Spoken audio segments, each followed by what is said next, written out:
Let's talk about projections. Projections. Projections. Oh, let's talk about projections. My, oh my, what's that? I see you, you see me, I'm present, this feeling, the moment you hold me, I missed you, sorry for forgiven. Hey guys, and welcome back to New Earth Alchemy, where we are trying our best with what we've been given, and today's topic is projection.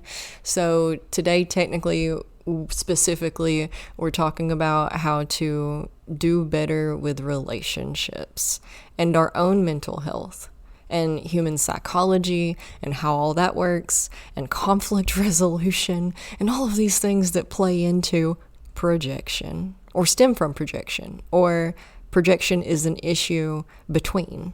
And honestly, didn't want to do an episode on projection today. It's too close to home right now for me. But not only did the topic keep popping up in my head, but I looked at my notes that are on my desk and it said projection, and I was like, I don't want to. Oh yeah, I have other different notes on my phone notes. Let's see what it says. The first topic in the list, projection. I was fine, we'll talk about projection. So if you're unfamiliar with what projection is, everyone does it, for one. Everyone does it. It's a psychological thing in the human experience, in the human mind, that is essentially the things within yourself you project out into the world around you. So you're seeing it out in the world around you, and it's bothering you, it's triggering you, it's lots of things, but you write it off as nothing to do with you. That's not you. That's not your thing. But you know that whole saying, it takes one to know one? You cannot recognize a thing within someone else that is not within you as well, or else you wouldn't be aware that it existed. And if you aren't aware it existed, you wouldn't be familiar enough with it to recognize it in other people. So another way of understanding this is the world is a mirror, always showing back to you that which is in yourself. You don't see the world as it is, you see the world as you are. And that's why everybody has a completely different reality, the completely different way they see the world. And sure, these views can overlap a bit, a lot, not at all. But ultimately, it's unique to you because you are unique. But a lot of people don't want to hear any of that. They don't want to hear that the things, the characteristics and aspects of somebody else that they cannot stand is actually their own projection of the thing within themselves that they are bothered by. Which is totally understandable. Nobody wants to be told that. Nobody wants to hear that. If you think your roommate is lazy, you don't want to hear that you only think your roommate is lazy because you yourself are lazy, and you're actually judging yourself and the aspects of yourself that you recognize being portrayed in their behavior. And sure, things can get pretty complicated because you can absolutely be like, well, they are lazy. I mean, maybe they are. But you need to turn around and look at yourself and see where you may be judging your own laziness in ways. But perhaps you can't see what's going on in their head, and perhaps they're not actually lazy. Perhaps they're unmotivated because the soul-crushing way the world has been developed and designed for us leaves us anxious, depressed, and lonely, and exhausted from working 40 plus hours a week, and then trying to keep up with all of the household life stuff, just basic life stuff, chop wood, carry water, by ourselves, it was never meant to be a singular person job. We were always supposed to live in villages and share the load.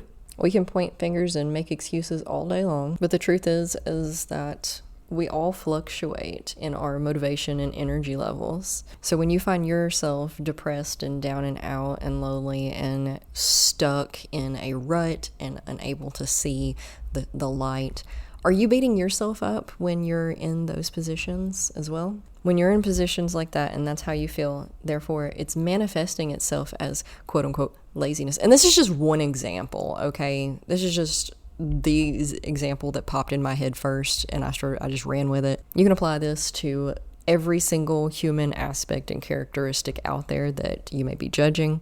But put yourself in that position and ask yourself, are you, when you're in that rut and unable to really get yourself up and running and going, what does your mental chatter sound like in those situations? Are you giving yourself a pep talk? Are you telling yourself, are you trying to turn it into gratitude and ideas and opportunities and motivation? Are you trying to push yourself to like, come on, we can do this, I believe in us, let's get it? Or is your mental chatter more on the other end of, God, why can't you just get up and do something? Stop being lazy, get up, stop moping, it's not that bad, suck it up. Chances are, if your mental chatter when you're in those states is the former, then you're probably not judging people for being lazy. You're probably meeting them with love and compassion because you're recognizing that something's wrong and they probably need help. So you want to help them and help them do whatever they need to do to get out of that rut. But if your mental state when you're in those positions are the latter, then that's you beating yourself up when you're like that. You're judging yourself and you're being hard on yourself, which in turn is why you're judging and being hard on these other people when you recognize that trait in someone else. Because, you can only meet people where you've met yourself. So if you're mentally talking to yourself full of love and compassion and care and pep talk, motivation, encouragement, then that's also how you're going to talk to other people. Whereas if you're hard on yourself mentally, then you're going to turn around and be hard on the people around you, verbally or also mentally. I don't know, you may not actually say anything, who knows. Your energy is saying stuff though, I can promise you that. They feel it, they know. The only person you fooling is yourself. So again, this is a really hard pill to swallow and most people do not like it, and it will absolutely activate cognitive dissonance, which if you're unfamiliar with that word, I talk about it all the time. Cognitive dissonance is essentially your brain's defense mechanism against protecting the reality you have created for yourself in your head. So your brain's going to believe, your mind wants you to believe everything that you tell it. It's going to believe everything that you tell it. It wants you to be correct. Whatever reality belief that you come up with is the truth, your brain is going to look for all of the things to prove that correctly. And if it encounters something that goes against that being correct and true, then it's going to sound the alarms and go into combat mode and literally fight off the belief, the idea, definition, words, whatever it is that it has just encountered that counteracts the reality that it believes to be true, that you believe to be true. It's going to literally fight it, like kicking and screaming and punching, fight it. And this is what you're experiencing when you're trying to talk to somebody who's stuck in their ways and they won't listen to reason, and despite you laying out all of the evidence, the hard factual evidence in front of them, they're still like snarking at you and like scoffing and maybe even yelling, refusing to change their mind or their beliefs on anything. That's cognitive dissonance, which is also a normal human response that we need to be aware of. So cognitive dissonance, projection. Projection is also a normal human experience. It's just something that happens in our brains because we have monkey brains, and we can overcome it, but it takes awareness, intention, desire, and a little bit of work. It's not comfortable. We want to stay in these reality bubbles that we've created for ourselves. That's where our comfort zone is, but it's not where the growth zone is. And getting out of that comfort zone into the growth zone is uncomfortable. And of course it is. If it were easy, everyone would do it. If it were easy, it would be instinctual, and there would be no need for my podcast at all.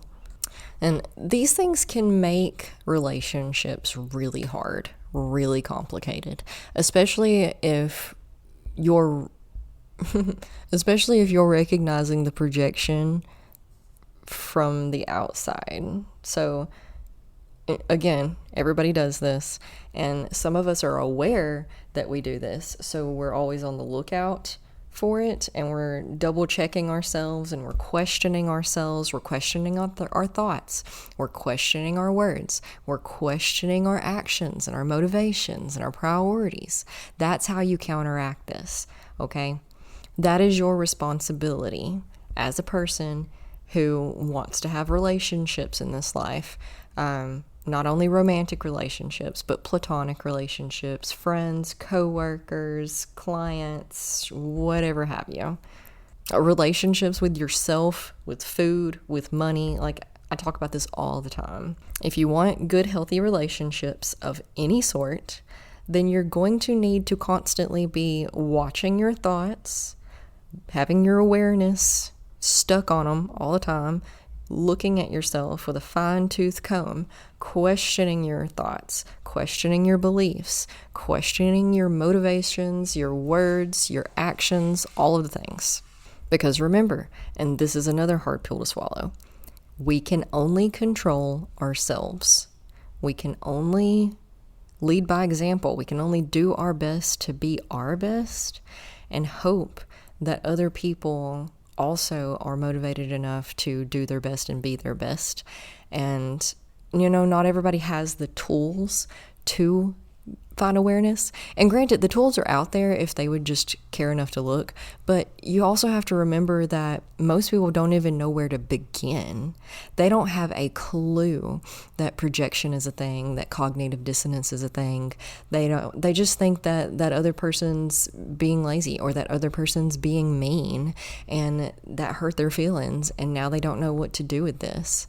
So you have to give them grace. But for sure, it can be really hard when you're doing the work to make sure that you're doing right by everybody, and you're having this conflict in your life with another individual or thing, and it seems to be that the other individual or the thing really is the issue. Projection may actually be what single-handedly got me into all of this self-help personal development world type stuff, because I spent my entire life with people telling me I was the problem. And that does a number on you mentally and emotionally. You can't seem to figure out how to make any relationship work, and every single relationship tells you that you're the problem. It made me, I really reclused into myself and questioned myself and beat myself up for years. Am I the problem? Am I? How? How am I the problem? Please help me figure out how I am so that I can stop being the problem, so that I can have a relationship that I so desperately crave. Please to God. And what I found out is that for sure, sometimes I am the problem because I'm human.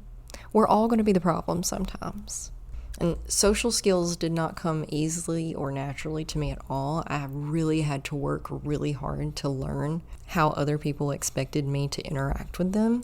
But in no way am I trying to play the victim card here. I was absolutely the problem in a lot of ways for a very long time. But that introspection, that questioning, am I? How? Is what helped me identify how, so that I could work to fix those problems, so that I could stop being the problem. And remember, we all fall into this category. We are all the problem at some point or another. And it's not our fault. It is, but it's not. We don't know until we know, right? We don't realize what we're doing until someone sits us down and explains to us that projection's a thing, that cognitive dissonance is a thing, that emotional responses are a thing, that, like all of the psychology stuff that works together to formulate our experience and our personality and who we are and how we react to things and what we do. We are all just little children that have no idea how to operate in the world, with operating systems that are hugely emotionally reactive and very large. And emotional regulation is not taught in our society. things to be psychologically aware of are not taught readily in our society. So how the hell are we supposed to know how to control these things that we don't even know are things until we actually take the initiative to read a psychology book or listen to a self-help podcast or whatever. We have to become aware of these things before we can fix them, before we can even find them within ourselves to fix them. There's a thing out there that says, if you've never seen a pair of shoes in your life, you have no idea that you don't know how to tie your shoes.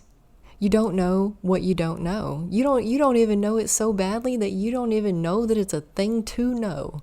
You have no idea. But once you do know, then it's your responsibility to do what you need to do to counteract it, to fix it. And for some of us, these types of things are going to come easier by just nature. And then for some of us, these things are going to come harder. It's going to be more difficult for us to identify, to be aware, to notice, to remember that these are things and catch them when they pop up. The ego is a huge factor in all of it. But sometimes when this is happening, you can really get stuck in a loop in a relationship where that person thinks that you're dismissing their emotions, but you think that they're dismissing your emotions. So you're projecting the same thing onto one another. So they're telling you that you're the problem because XYZ, and you're like, well, that's funny because you're the problem because of XYZ, the exact same XYZ. Well, I can't believe you're telling me that I'm the one doing it. It's obviously you're the one doing it. And they're turning around and telling you the same exact thing because that's honestly how they perceive it to be, which of course results in a stalemate. It's really hard to get out of these loops once they're created, to which the only advice I really have is to just be aware of where you may be the issue, be graceful enough to acknowledge and take responsibility for where you may be the issue.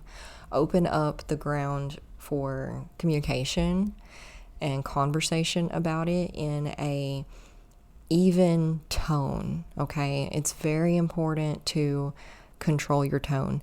And if you can't control your tone, I can't control my tone. My tone sounds terrible most of the time. It's just the way I talk. I don't know how to not do it without sounding fake. It's just, so the only thing I can do with tone is really just control volume. I can control volume, but not necessarily tone. Not for lack of trying. I promise you I have, again, that's another thing I've been told my entire life. It's not what you say, Savannah, it's how you say it. I don't know, my voice doesn't say it any other way. So if you have tone problems like I do, the best you can do is volume and word choice. Verbally admitting where you may be at fault also. Coming from making sure you're staying in the heart center, full of compassion and love, gentleness, validating their emotions, offering solutions, asking questions to clarify and find their priorities. What are they experiencing? What do they think about the situation? How can we come to a mutual agreement? Reassuring that though you have no ill intentions and that you really do just want the best for everyone involved. Maybe seeing if they would be open to a mediator and getting a non-biased third party in to mediate you guys. Because conversation is hard sometimes. Communication is very hard sometimes. And none of us are good at it. We're all just doing our best. Some of us have an easier time than others, sure. But what's important is that you hang in there and you don't give up and you keep showing up and trying your best. Don't let fear dictate your relationships. Avoidance is only going to make things worse. It's only going to make things harder. It's going to make you sick. Literally, physically sick. And if you both truly do want to fix the thing, then you can find ways to fix the thing. But it has to be mutual work. It has to be work on both sides. And you're not always going to get that. And that's the hard truth about life. You're not always going to be able to find common ground or ways through the conflict. Sometimes it just is what it is. In which case, you tried. Don't give up, but also know when enough is enough, when to protect yourself and hold your boundaries and create some space. And it doesn't have to be personal, okay? It's a thing. People come into our lives and then people fall away from our lives. And it hurts, but the vast majority of our relationships are going to be like that through life. People come, people go. We learn lessons from them while they're here, and then they leave to create space for our next chapter. In which case we need to practice release, surrender, forgiveness, letting go, unattachment, all of these things to just turn our focus towards the progress and our priorities and our desires and our own peace and happiness. I really hope that this episode brought you some awareness to situations and circumstances that you may or may not be experiencing. We all experience it. We have all experienced projection where someone accused us of something and we were like, what? What? And then, but be aware that you're also doing that to other people. You just don't realize it until you realize it. Because gosh darn it, we're all human and it kind of sucks. But it's also really fun and beautiful. Remember, every bit of the darkness in this world has a light counterpart, the yin and the yang, and we'll all experience it all. And it's up to us to do our best to give the light more power than the dark. For the sake of you, for the sake of me, for the sake of the kids, for the sake of us all, for the world, don't let the darkness win. Do your best to just embody your best and be your best, and just hope for the best from there. So if you have anything to add to this, please let us know. You can contact me however you want to contact me. There's a contact form on the website, earthandwater.co. There's a Facebook group that we talk in, a Patreon, all of the social media profiles. But just let me know what you think. I hope you're doing well. I wish you all the best, and may things work out easily and peacefully for you. It's not always gonna, but the more you know, the more grace you can hold, the more meditation you do, the easier you can meet these waves of intensity as they come. But let me know if you need anything. I'll talk to you next week. Namaste.